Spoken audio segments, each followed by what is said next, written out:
Welcome to our comprehensive guide for the mechanic exam under the Medical Education Department.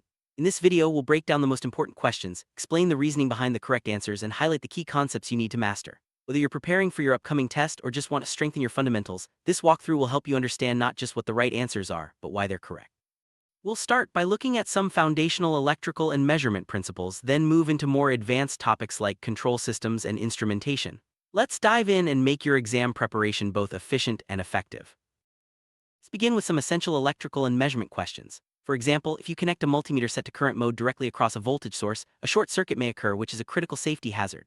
Understanding instrument errors is also vital. A micrometer with a negative zero error of 0.02 requires you to add 0.02 to your observed reading.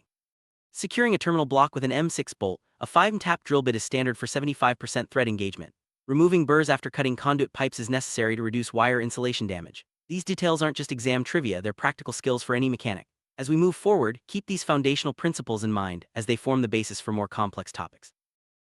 Instrumentation and control are crucial for modern mechanics. For instance, the correct tap drill size, the function of soldering flux, and the operation of Zener diodes all play roles in ensuring accurate measurements and safe operations. In control systems, understanding the difference between feedback and feed-forward control is key. Feedback corrects after a disturbance, while feed-forward acts before the disturbance affects the output. Ziegler-Nichols method is a popular technique for PID controller tuning, and in distributed control systems, a layered structure is standard.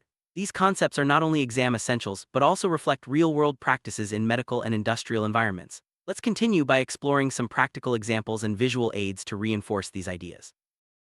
Visual recognition is often tested in exams. For example, identifying an air core transformer or a tangent galvanometer from images is a common question. Similarly, recognizing input devices like proximity sensors and PLCs or understanding ladder diagrams for logic equations is essential. These visuals are not just for the test, they help you connect theory to practice.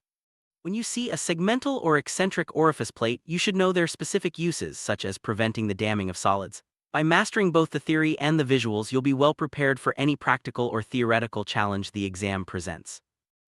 To wrap up, remember that success in the mechanic exam is about more than memorizing answers.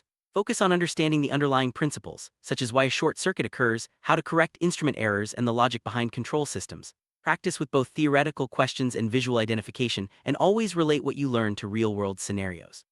With a clear grasp of these core concepts, you'll not only excel in your exam but also build a strong foundation for your future career. Good luck, and keep revisiting these key topics as you prepare.